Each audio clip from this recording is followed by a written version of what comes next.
Thank you, Mr. Black. Mr. Luján. Thank you, Mr. Chairman. Mr. Caram, New Mexico, as you know, is home to the Permian Basin and the nation's second largest oil producer. In 2023, there was a study conducted of a comprehensive aerial measurement of oil and gas producing basins across the United States, including the Permian Basin.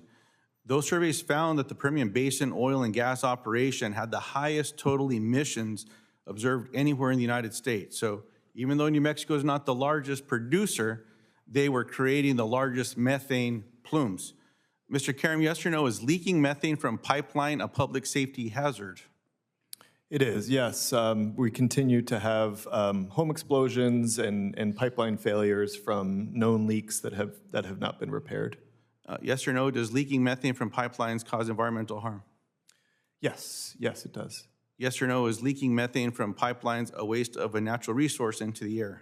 Yes. So arguably, it's also a taking of resources when there's state land involved and there's leaking taking place. It's like taking taxpayer money, right?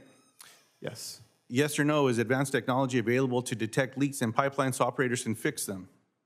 Yes, methane detection has come a long way in development. Mr. Caram, how old are the existing rules and requirements for operators to conduct leak surveys of pipelines? That particular part of the code is very old, hasn't been updated in decades. And in one word, how would you characterize the requirements on operators to survey for leaks in their pipelines and repair them? Vague. In the decades since those vague requirements were enacted, we've seen preventable hazards and explosions that have taken lives and endangered people. Is that correct? Sadly, yes. In the decades since those vague requirements were enacted, have we seen technology to detect leaks advance? Yes, yes, that's come a long way. Now, the last time the pipeline safety bill was reauthorized was in 2020, correct? Correct. That bill was signed by President Trump, correct? Correct. And that bill included a provision requiring the Pipeline and Hazardous Materials Safety Administration to write rules and regulations regulations on leak detection and repair. Is that correct? Yes. And your organization was supportive of these measures, correct? Yes, we were and are. And those rules have been updated, is that correct? No, we went through a very long process. There was 2 weeks of advisory committee meetings, notice of proposed rulemaking. The rule was submitted to the Federal Register, but at the very end of the last administration, and it has since been withdrawn. Now, this has been brought up in this hearing today. I think I read article after article that suggested the administration withdrew that rule because they were worried that under a new Republican Congress that there would be a CRA that would pull that rule out. And once that is done, can't touch it ever again. I think that's important for the record for us to talk about these things. It was bipartisan. The chair of this committee was instrumental in important provisions, and he's going to be instrumental in getting it again of the subcommittee. And I look forward to working with him on this as well. It's critically important, and that's why I appreciate this hearing so much. Mr. Leger, your company, CenterPoint Energy, recently deployed an advanced leak detection technology, state-of-the-art vehicle-mounted technology. Is that correct? That is correct. And how prepared, after a long, transparent stakeholder engagement process, is the industry to adopt the optimized leak detection and repair practices as issued by the agency in January? Well, one thing I want to say, it wasn't recently. We've actually been deployed that system 10 years ago. Yes, sir. So, but I would say that we have valuable data that we are willing and able to share with our partners on that adoption of that technology. And that might encourage others to do the same. So I appreciate that good example that you have there, sir.